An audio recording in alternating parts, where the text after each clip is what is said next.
জাতীয়তাবাদী দল সাতিয়ান ইউনিয়ন সহ সকল অঙ্গ সংগঠনের নেতৃবৃন্দ কর্তৃক আয়োজিত আজকের এই দুয়ার অনুষ্ঠানের শ্রদ্ধাভাজন সভাপতি, আজকের অনুষ্ঠানের প্রধান অতিথি বাংলাদেশ জাতীয়তাবাদী দল মিরপুর উপজেলা শাখা বিপ্লবী সভাপতি, সদরপুর ইউনিয়ন পরিষদের সাবেক চেয়ারম্যান আলহাজ আব্দুল হক ভাই, উপস্থিত পার্শ্ববর্তী পদায় ইউনিয়ন বিএনপি সংগ্রামী সাধারণ সম্পাদক খন্দকার মেহেদী হাসান পলাশ, ইতিমধ্যেই আমাদের মাঝে উপস্থিত হয়েছেন বাংলাদেশ জাতীয়তাবাদী দল সদরপুর ইউনিয়ন শাখার বিপ্লবী সভাপতি বড় ভাই মোশাররফ হোসেন মোশা ভাই, সদরপুর ইউনিয়ন বিএনপি সাধারণ সম্পাদক শাহাবুল ইসলাম, বাংলাদেশ জাতীয়তাবাদী দল কুষ্টিয়া জেলা বিএনপির বিপ্লবী উপদেষ্টা সাতিয়ান ইউনিয়ন পরিষদের সাবেক চেয়ারম্যান জনাব জামাল উদ্দিন, উপস্থিত সাতিয়ান ইউনিয়ন বিএনপির সভাপতি, সাতিয়ান ইউনিয়ন পরিষদের সাবেক জনপ্রিয় চেয়ারম্যান,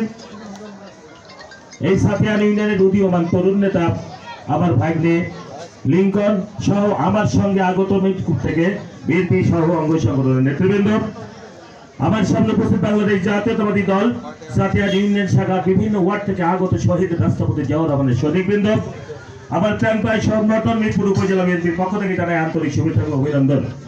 আমার বক্তব্য শুরুতেই মহান মুক্তিযোদ্ধার ঘোষক বহুদলীয় গণতন্ত্রের প্রবক্তা শহীদ রাষ্ট্রপতি জিয়াউর রহমান এবং নতুন স্বাধীনতা যুদ্ধে যে সকল সোনার ছেলেরা শহীদ হয়েছেন ওনাদের এবং সাতিয়ান ইউনিয়ন পরিষদের জনপ্রিয় চেয়ারম্যান সাবেক চেয়ারম্যান সাতিয়ান ইউনিয়ন বিএনপি সভাপতি আনসার আলী সবার রুহের মাগফিরাত কামনা করেই আমি কয়েকটি কথা বলবো।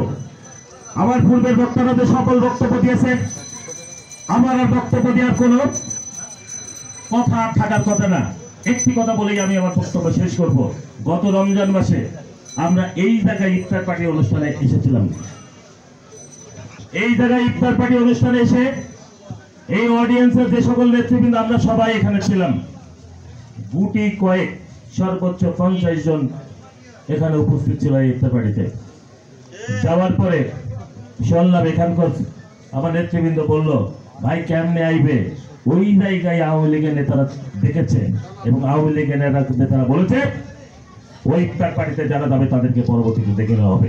আমি সেই সকল আওয়ামী লীগের নেতাদেরকে সতর্ক করে বলতে চাই, সাবধান হয়ে যান। আপনার নেত্রী যেভাবে বঙ্গভবন থেকে পালিয়েছে, শাড়ি পরার সুযোগ পাই নাই, এখনো আপনারা কাপড় চোপড় এবং লুকিয়ে পরে সুন্দরভাবে চলাফেরা করছেন, এখনো কোনো আপনার সমস্যা হয়নি। ভালো হয়ে যান, নফল নামাজ পড়েন, আল্লাহর কাছে ওয়াদা তওবা করেন, আর ভবিষ্যতে এই কাজ করবো না। ভালো হয়ে যান। সবাইকে আজকের অনুষ্ঠানে উপস্থিত হয়ে এই অনুষ্ঠান থেকে সাফল্য মণ্ডিত করছেন সবাইকে আমার পক্ষ থেকে মিরপুর ভেড়ামারার মাটি ও মানুষের নেতা সৎ পরিচ্ছন্ন রাজনীতিবিদ জনাব ব্যারিস্টার রাগিব চৌধুরীর পক্ষ থেকে শুভেচ্ছা এবং অভিনন্দন জানিয়ে আমি আমার বক্তব্য এখানে শেষ করছি। ধন্যবাদ। শহীদ জামরক এবং খালেদা জিয়া জিন্দাবাদ, তারুণ মহম্মদ জিন্দাবাদ।